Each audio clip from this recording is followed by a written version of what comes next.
할렐루야. 오늘도 새벽 예배 잘 나오신 성도님들을 주님의 이름으로 축복하고 환영합니다. 이 시간 함께 기도하며 찬양하며 예배 자리로 나가도록 하겠습니다. 함께 기도하겠습니다. 하나님, 오늘로 저희들을 예배 자리로 불러주시고 또 하나님의 자녀 삼아주심에 감사드립니다. 오늘도 저희들이 하나님을 아버지라 부르며 주님 품 안에 또 안겨 찬양하며 예배하기 원하오니 우리에게 참된 자유를 허락하여 주시옵소서. 우리가 온전히 주님 앞에 나아가 찬양하며 기도할 때에 이 세상에서 경험할 수 없는 기쁨과 평안함 누리는 귀한 우리 새벽 예배의 자리 될 수 있도록 축복하여 주시옵소서. 우리 예배드리는 각 가정마다 축복하시며 오늘 하루 가운데 하나님 함께 하심을 경험하게 하여 주시옵소서. 감사하며 예수님 이름으로 기도하옵나이다. 아멘.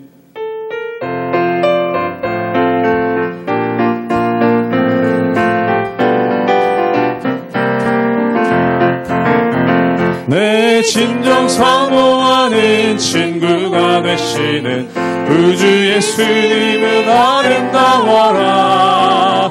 산 밑에 획합하여 빛나는 새벽별 주님 영원할 길아 주옵도.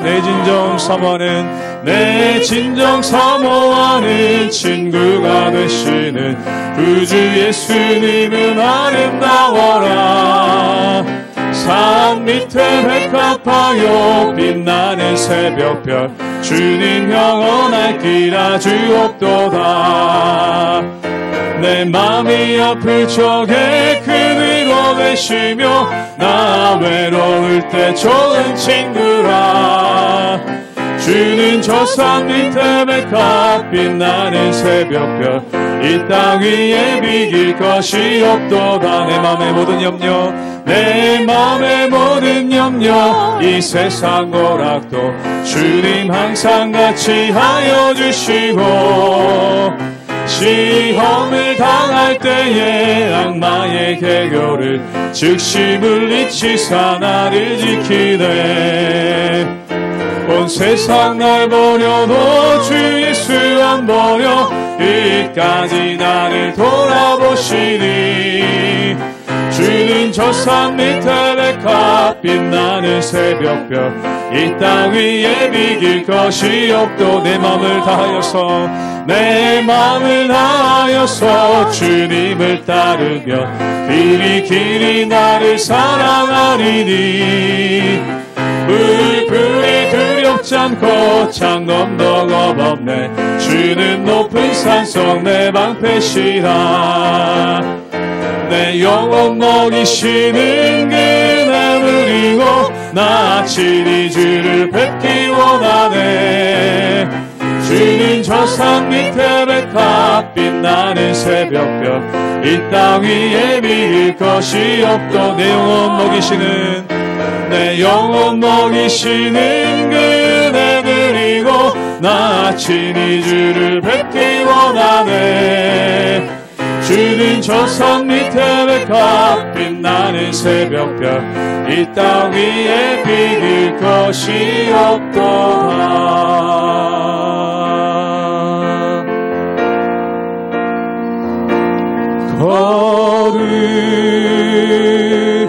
거룩하신 하나님 주께 감사드리세. 날 위해 이 땅에 오신 독생자 예수, 나의 마음과 뜻 다해 주를 사랑합니다. 날 위해 이 땅에 오신 독생자 예수, 내가 약할 때 강하시고 가난할 때 우리를 부욕해 하신 나의 주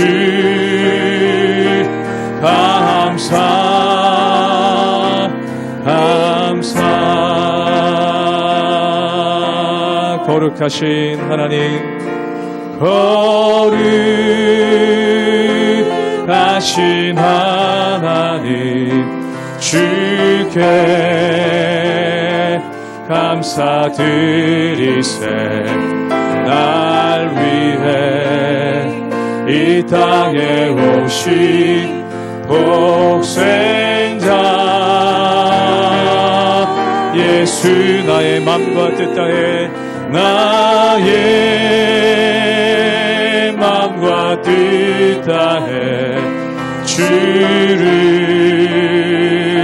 사랑합니다. 날 위해 이 땅에 오신 복생자 예수, 내가 약할 때 강함주고 가난할 때 우리를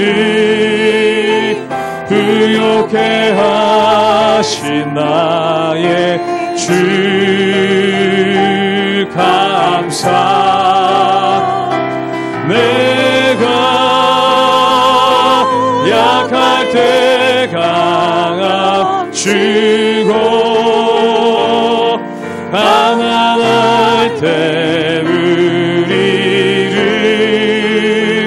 부욕해 하신 나의 주.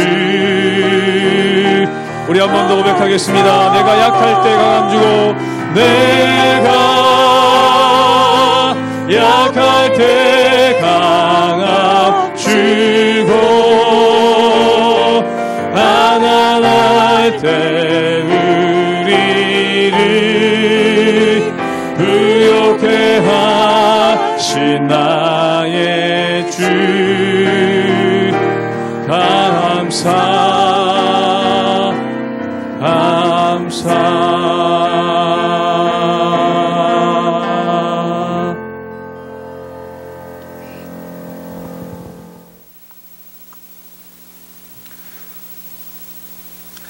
할렐루야. 우리 하나님의 은혜와 평강이 우리 성도님들 삶 가운데 날마다 가득하시기를 주님의 이름으로 축원합니다. 오늘 말씀부터 보면 예수님께서 율법사들, 즉 바리새인들과 서기관들과 함께 율법에 관해 논쟁하시는 장면들이 많이 나오게 되는 것을 보게 됩니다. 그런데 이것을 통해서 주님은 율법을 폐하러 오신 것이 아니라 율법을 완성하러 오신 것을 드러내고 또한 나타내시죠.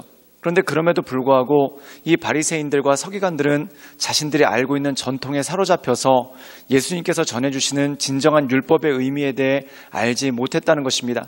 그 이유가 무엇이겠습니까? 마치 나사렛에서 예수님 고향에서 예수님의 고향 사람들이 자신들의 경험에 의지하고 또한 자신들이 아는 것만을 봐왔기 때문에 예수님을 가장 잘 아는 듯하지만 가장 잘 모르는 자들이었습니다. 그런데 이 바리새인들과 서기관들도 마찬가지죠. 자신들이 가지고 있는 전통 또한 자기들이 가지고 있는 그 시각에 따라서만 율법을 보았기 때문에 율법을 가장 잘 안다고 생각했지만 사실은 율법을 잘 모르는 사람들이 바로 서기관들과 바리새인이었던 것을 보게 됩니다. 그 이유는 무엇이겠습니까? 바로 모든 율법은 예수님을 증거하고 있고 또한 예수님을 가리키고 있기 때문에 그렇다는 것이죠. 그러므로 모든 율법은 예수님을 통해서만 확인될 수 있고 또한 모든 율법들은 예수님을 알므로 말미암아 해석될 수가 있기 때문에 그렇다는 것입니다. 그런데 그들은 예수님을 거부했기 때문에 또한 이 땅 가운데 오신 그리스도에 대해서 알지 못했기 때문에 율법의 표면적인 것만 알고 있었는데 그것을 율법의 전부라고 생각하는 어리석은 가운데 빠졌다는 것입니다. 사랑하는 여러분, 우리가 예수님을 어떻게 하면 알 수 있습니까? 말씀을 통해서 알 수 있는 것이죠. 또한 성경의 모든 내용은 예수님을 통해서 우리가 깨닫고 알 수가 있는 것입니다. 그러므로 우리가 말씀을 통해 예수님을 알고 또한 그 예수님을 알므로 말미암아 이 하나님의 말씀들을 볼 때 그것이 우리에게 더 큰 깨달음을 주고 또한 더 큰 은혜를 우리에게 주는 것을 보게 됩니다. 결국 성경이 우리에게 말씀하시는 것은 무엇입니까? 은혜로 말미암아 우리가 구원받는다. 그 진리 가운데 서 있고 그 은혜 가운데 우리가 서 있다는 것이죠. 그러므로 사랑하는 여러분, 우리가 이 예수님을 통해 또한 말씀을 통해 은혜로 이 땅 가운데 오신 예수님 또한 은혜로 우리를 구원하시는 하나님의 은혜로 말미암아 이 말씀을 깨달아 알고 이 말씀 가운데 승리하며 살아가시는 우리 모든 성도님들 되시기를 주님의 이름으로 축원합니다. 누가복음 5장 27절에서 39절 말씀입니다. 그 후에 예수께서 나가사 레위를 하는 세리가 세관에 앉아 있는 것을 보시고 나를 따르라 하시니 그가 모든 것을 버리고 일어나 따르니라. 레위가 예수를 위하여 자기 집에서 큰 잔치를 하니 세리와 다른 사람이 많이 함께 앉아 있는지라. 바리새인과 그들의 서기관들이 그 제자들을 비방하여 이르되 너희가 어찌하여 세리와 죄인과 함께 먹고 마시느냐. 예수께서 대답하여 이르시되 건강한 자에게는 의사가 쓸데없고 병든 자에게라야 쓸데있나니 내가 의인을 부르러 온 것이 아니요 죄인을 불러 회개시키러 왔노라. 그들이 예수께 말하되 요한의 제자는 자주 금식하며 기도하고 바리새인의 제자들도 또한 그리하되 당신의 제자들은 먹고 마시나이다. 예수께서 그들에게 이르시되 혼인집 손님들이 신랑과 함께 있을 때에 너희가 그 손님으로 금식하게 할 수 있느냐. 그러나 그날에 이르러 그들이 신랑을 빼앗기리니 그날에는 금식할 것이니라. 또 비유하여 이르시되 새 옷에서 한 조각을 찢어 낡은 옷에 붙이는 자가 없나니 만일 그렇게 하면 새 옷을 찢을 뿐이요 또 새 옷에서 찢은 조각이 낡은 것에 어울리지 아니하리라. 새 포도주를 낡은 가죽 부대에 넣는 자가 없나니 만일 그렇게 하면 새 포도주가 부대를 터뜨려 포도주가 쏟아지고 부대도 못 쓰게 되리라. 새 포도주는 새 부대에 넣어야 할 것이니라. 묵은 포도주를 마시고 새 것을 원하는 자가 없나니 이는 묵은 것이 좋다 함이니라. 오늘 말씀 가운데 보면은 예수님께서 레위, 즉 마태를 제자로 부르시는 사건이 나옵니다. 근데 이 레위, 마태는 누구입니까? 바로 세리죠. 그래서 성문에 앉아서 세금을 걷고 있었던 이 세례인 마태, 레위를 예수님께서 부르시는 장면이 나옵니다. 그때 이 레위가 너무 기뻐서 예수님을 초대하고 그의 집에서 잔치를 벌이죠. 그때 많은 세리들이 와서 그 자리에서 함께 식사를 했다는 겁니다. 그런데 율법사들, 즉 바리새인과 서기관들이 그 광경을 보고 굉장히 못마땅해 했죠. 그 이유가 뭐냐면 예수님께서 죄인들과 함께 하시는 모습이 그들 눈에 보기 싫었다는 것입니다. 그때 예수님께서 이들에게 어떻게 말씀하시는가? 우리 함께 누가복음 5장 31절의 말씀을 보겠습니다. 제가 읽겠습니다. 예수께서 대답하여 이르시되 건강한 자에게는 의사가 쓸데없고 병든 자에게야 쓸데있느니라. 오늘 말씀 가운데 보면은 예수님께서는 의인이 아닌 죄인을 부르러 오셨다는 것입니다. 여기서 율법사들과 바리새인들은 한 가지 착각에 빠집니다. 그것이 무엇이냐면 자기들은 의롭고 세리들은 악하다라고 생각했다는 것이죠. 물론 세상의 관점으로 보면은 그렇습니다. 이 세리들보다 이 율법사들과 바리새인들이 훨씬 더 경건하게 살려고 애썼다는 것이죠. 그런데 중요한 건 무엇입니까? 하나님 보시기에는 모두가 죄인이었다는 겁니다. 즉 모두가 하나님을 떠나 있는 그러한 죄인이라는 것이죠. 예를 들어서 어린 양 2마리가 목자에게서 떠났습니다. 그런데 한 어린 양은 온몸에 진흙이 묻어 있고 먼지와 재가 묻어 있다고 생각해 보십시오.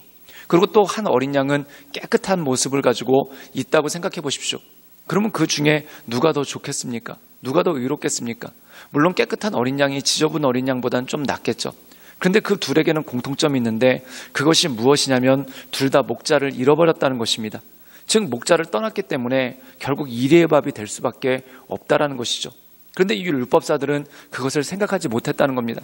자신들이 하나님을 떠나 있는 것, 또한 자신들이 하나님의 말씀 가운데 떠나 있는 것을 알지 못하고 그들이 전통에 따라서 율법의 계율을 지킴으로 세리들보다 훨씬 더 의롭다고 생각하는 그러한 착각에 빠졌다는 것이죠.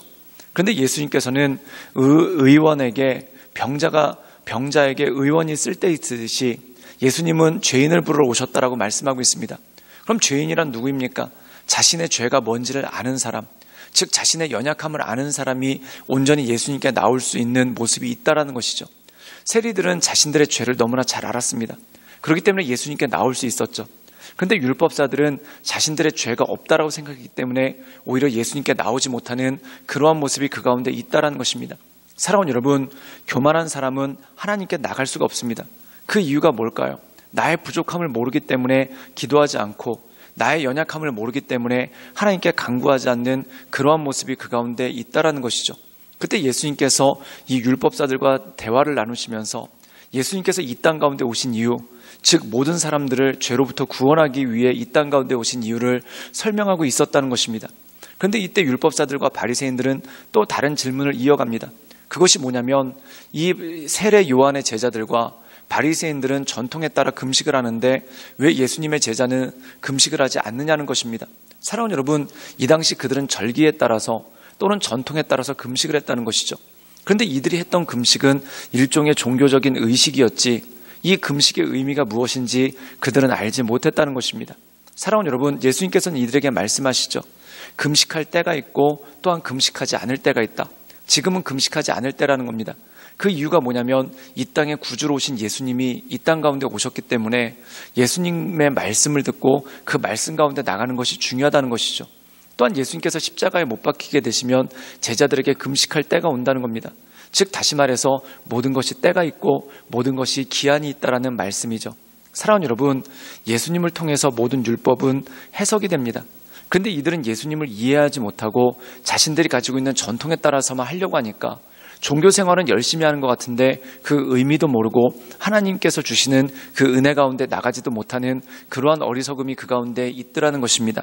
우리 함께 누가복음 5장 38절의 말씀을 읽도록 하겠습니다. 제가 읽겠습니다.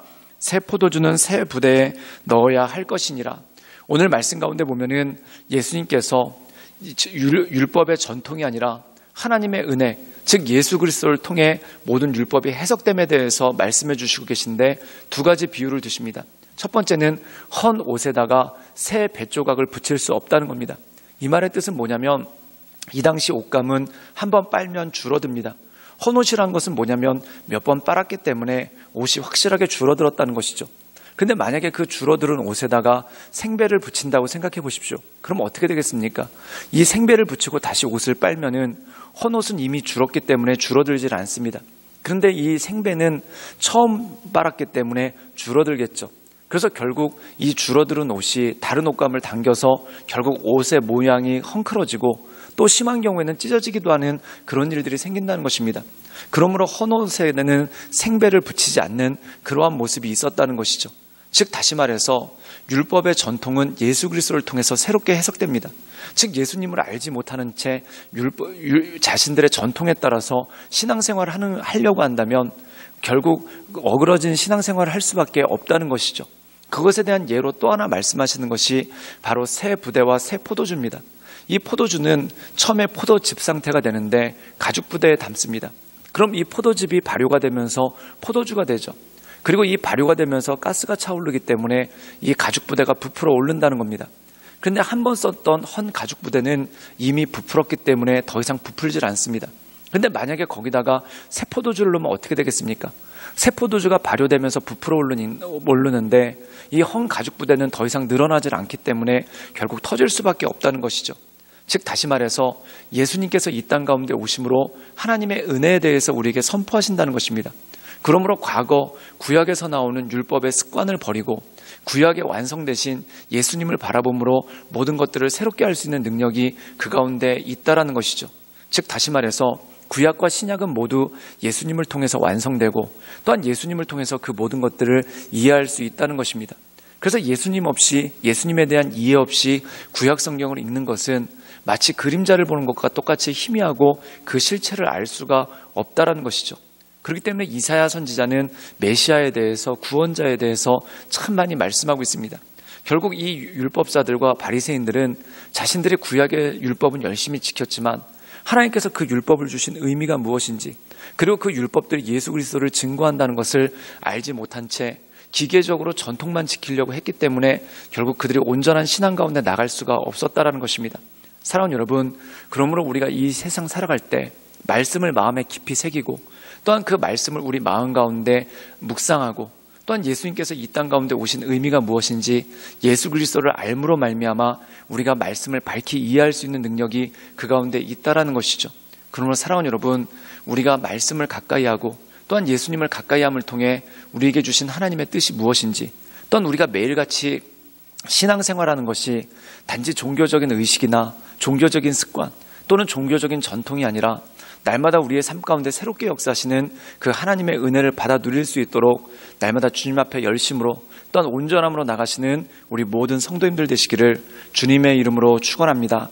함께 기도하시겠습니다.